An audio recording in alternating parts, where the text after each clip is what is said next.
Sir నిజంగా civil service కొట్టాలంటే రాసిపెట్టి ఉండాలంటారా? రాసిపెట్టి ఉండాలంటే రాసిపెట్టి ఉంటే మీరు కష్టపడితే రాసిపెట్టి ఉన్నట్టు, మీరు కష్టపడకపోతే.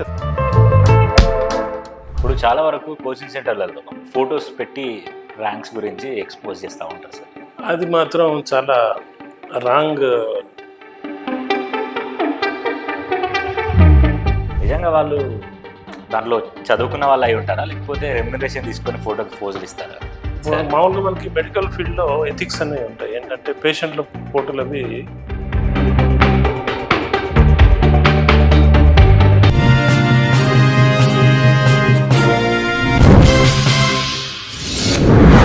Hi guys, welcome to social post. ఈ రోజు మనతో స్టూడియోలో సివిల్ మెంటర్ గంగాధర్ రావు గారు ఉన్నారు. నమస్కారం సార్. నమస్తే. ఎలా ఉన్నారు సార్? ఫైన్ అమ్మా, మీరు బాగున్నారా? బాగున్నాను సార్. సార్ నిజంగా సివిల్ సర్వీస్ కొట్టాలంటే రాసిపెట్టి ఉండాలంటారా? ఒకవేళ కొట్టలేని వాళ్ళకి ఏం చెప్తారు? రాసిపెట్టి ఉండాలంటే రాసిపెట్టి ఉంటే మీరు కష్టపడితే రాసిపెట్టి ఉన్నట్టు, మీరు కష్టపడకపోతే సరైన ప్రయత్నం చేస్తే. అవునవును. లక్ అనేది, ఆ విధిలిఖితము అనేది మనకు సంబంధం లేని అంశం. You try your best. దేంట్లో రాసి పెట్టింది ఎవరికి తెలుసు? అవును. నాకు దేంట్లో రాసి పెట్టిందో మీకు తెలుసా? నాకు తెలుసా? పని తెలియదుగా. So why to worry about that? Do your effort, rest, leave it to God. That's it. మీ ప్రయత్నం మీరు ఖచ్చితంగా చేయాలి. చేసినప్పుడు సక్సెస్ వస్తుంది, ఫెయిల్యూర్ వస్తుంది. సో సక్సెస్ వస్తే you have done it in the right way అని, ఫెయిల్యూర్ వస్తే you analyse it, you try it again. అలా అది ఏ ఫీల్డ్ కైనా సరే, నాట్ ఓన్లీ సివిల్ సర్వీసెస్. జీవితంలో ఏ వాక్ ఆఫ్ లైఫ్ లో అయినా కూడా you put all your efforts in that. సరే, ఇక రాసి పెట్టలేదు అని చెప్పేది ఎందుకంటే కన్సోల్ చేయడానికి. ఒకవేళ in case you face the failure, సరే నీకు రాసి పెట్టలేదు వదిలేసి అంటారు. Consoling, that's it. తప్పించి ఎవరికి తెలుసు రాసి పెట్టి ఉందో లేదో. అవును సార్. ఇప్పుడు చాలా వరకు కోచింగ్ సెంటర్లలో ఫొటోస్ పెట్టి ర్యాంక్స్ గురించి ఎక్స్పోజ్ చేస్తూ ఉంటారు సార్. నిజంగా వాళ్ళు దాంట్లో చదువుకున్న వాళ్ళు అయి ఉంటారా, లేకపోతే రెమ్యునరేషన్ తీసుకొని ఫోటోకి పోజులు ఇస్తారా? అది మాత్రం చాలా రాంగ్ ప్రాక్టీస్. అది మామూలుగా మనకి మెడికల్ ఫీల్డ్లో ఎథిక్స్ అనేవి ఉంటాయి. ఏంటంటే పేషెంట్ల ఫోటోలు అవి డిస్ప్లే చేయకూడదు. అలాంటిది ఏదైనా బహుశా ఈ కోచింగ్ ఫీల్డ్లో కూడా వస్తే బాగుంటుంది.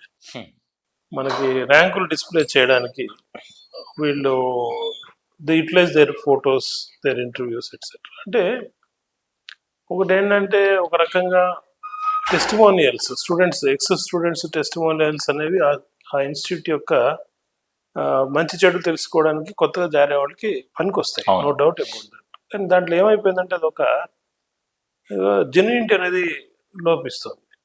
నిజంగా అక్కడ ఇప్పుడు ఎవరి ఫోటో వేసుకోవాలి, వీళ్ళు నిజంగా ప్రైమరీ లెవెల్ నుంచి, వాళ్ళకి ప్రైమరీ లెవెల్ అంటే దీంట్లో 3 స్టేజెస్ ఉంటాయి ఎగ్జామ్లో: ప్రిలిమ్స్, మెయిన్స్, ఇంటర్వ్యూ అని.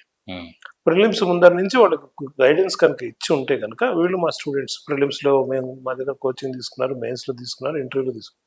కేవలం ఇంటర్వ్యూకి గైడెన్స్ తీసుకుని, ఇంటర్వ్యూ గైడెన్స్ అంటే మెయిన్స్ పాస్ అయిన తర్వాత ఇంటర్వ్యూకి వెళ్ళే ముందు అన్ని ఇన్స్టిట్యూట్స్ ఫ్రీగా ప్రొవైడ్ చేస్తాయి. సో ఈ ఆస్పిరెంట్స్ కూడా ఏంటంటే, ఎన్ని ఇంటర్వ్యూస్ అటెండ్ అయితే అంత ఎక్స్పీరియన్స్ వచ్చి ఆ ఇంటర్వ్యూ చక్కగా ఫేస్ చేయగలుగుతామని ఏ ఇన్స్టిట్యూట్కి అయినా వెళ్ళి అటెండ్ అవుతారు. అదొక 15 గంట 20 నిమిషాలు ఆ ఇన్స్టిట్యూట్లో వాళ్ళు ఇచ్చేది. దాంతో వీళ్ళు వేసేసుకుంటారు ఐజీపీ, ఇంటర్వ్యూ గైడెన్స్ ప్రోగ్రామ్ అని. ఎవరికి అర్థం కాదు ఐజీపీ అంటే ఏదో అనుకుంటారు.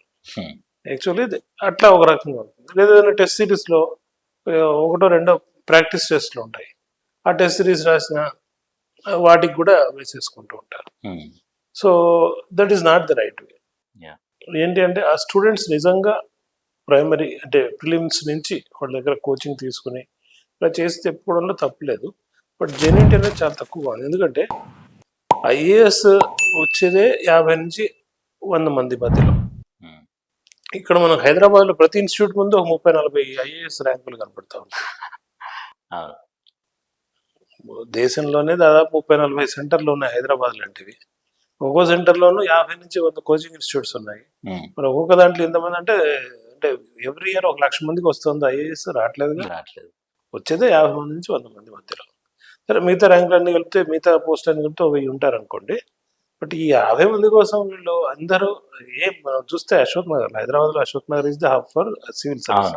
ఏ ఇన్స్టిట్యూట్కి వెళ్ళి చూసినా అవే ఫోటోలు కనపడతాయి. అందరూ అదే దాంట్లో ఉంటారు. At the maximum prelims coaching తీసుకుంటారు, లేదు మెయిన్స్ కోచింగ్ తీసుకుంటారు, లేదు ఇంటర్వ్యూ గైడెన్స్ తీసుకుంటారు, లేదు టెస్ట్ సిరీస్ రాశారు. ఈ అంటే 4 ఇన్స్టిట్యూట్స్లో ఉండే అవకాశం ఉంటుంది. 40 ఇన్స్టిట్యూట్స్లో ఎలా ఉంటుంది?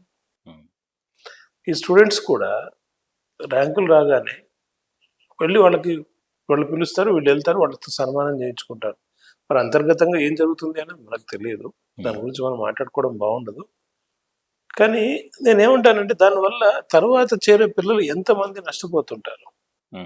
వీళ్ళు ఇచ్చే ఒక ఇంటర్వ్యూ వల్ల ఆ ఇన్స్టిట్యూట్లో 100 అడ్మిషన్స్ అయినాయి అనుకోండి, 100 మంది పిల్లలు నష్టపోతారు కదా, నిజంగా అక్కడ ప్రాపర్ గైడెన్స్ లేకపోతే. So they should clearly explain, ఇదిగో ఈ ఇన్స్టిట్యూట్లో నేను ఈ కోచింగ్ తీసుకున్నాను, నేను ఈ ఇన్స్టిట్యూట్లో ఇదిగో ఈ ప్రిలిమ్స్ టెస్ట్ సిరీస్ రాశాను, ఈ ఇన్స్టిట్యూట్లో నేను మెయిన్స్ టెస్ట్ సిరీస్ రాశాను, ఈ ఇన్స్టిట్యూట్లో నేను ఇంటర్వ్యూ గైడెన్స్ తీసుకున్నాను, ఈ ఇన్స్టిట్యూట్ లోపల నాకు ఈ టాపిక్ లోపల డౌట్స్ ఉంటే ఈ ఫలానా ఫ్యాకల్టీ తోటి ఈ ఇన్స్టిట్యూట్ లోపల నేను క్లారిఫికేషన్స్ గైడెన్స్ తీసుకున్నాను, మెంటార్షిప్ తీసుకున్నాను, ఇలా స్పష్టంగా చెప్తే అప్పుడు ప్రాబ్లం ఉండదు. కానీ అలా చెప్తే ఆ ఇన్స్టిట్యూట్కి లాభం ఉండదు. కాబట్టి వీళ్ళు అలా చెప్పరు, వాళ్ళు అలా చెప్పినా వాడుకోరు. Okay okay sir. So it is a kind of wrong ఇదనమాట, ఇంప్రెషన్ క్రియేట్ చేసి లాభాలు పొందడం. That is the malpractice being done. Yes sir. కొన్ని ఈ మధ్య మార్గదర్శకత్వాలు వచ్చినాయి ఢిల్లీ లోపల, అవి కూడా సఫిషియెంట్ కాదని నేను అనుకుంటున్నాను. Okay okay sir.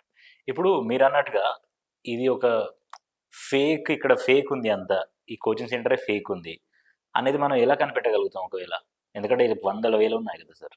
అంటే ఏదైనా ఇన్స్టిట్యూట్ అనుకోండి, మీరు ఆ ఇన్స్టిట్యూట్కి వెళ్ళండి ఫస్ట్. ఓకే. ఆ ఇన్స్టిట్యూట్కి వెళ్ళినప్పుడు ఆ ఇన్స్టిట్యూట్ డైరెక్టర్ ఎవరు, ఆయన easy giving you time properly. మీరు వెళ్ళినప్పుడు మీతో మాట్లాడటమే కాదు, ఆ తర్వాత కూడా జాయిన్ అయిన పిల్లలకి ఆయన టైం ఇస్తున్నాడా లేదా, అంటే పాత ఓల్డ్ స్టూడెంట్స్ ఉంటారు కదా, వాళ్ళతో మాట్లాడడం, అక్కడ ఎవరు ఫ్యాకల్టీ ఉన్నారు, ఆ ఫ్యాకల్టీ బాగా చెప్తున్నారా లేదా, క్లాస్ రూమ్ ఫెసిలిటీ ఎట్లా ఉంది, అంటే ఫ్రంట్ రూమ్ అంబియన్స్ చూసి పడిపోవద్దు.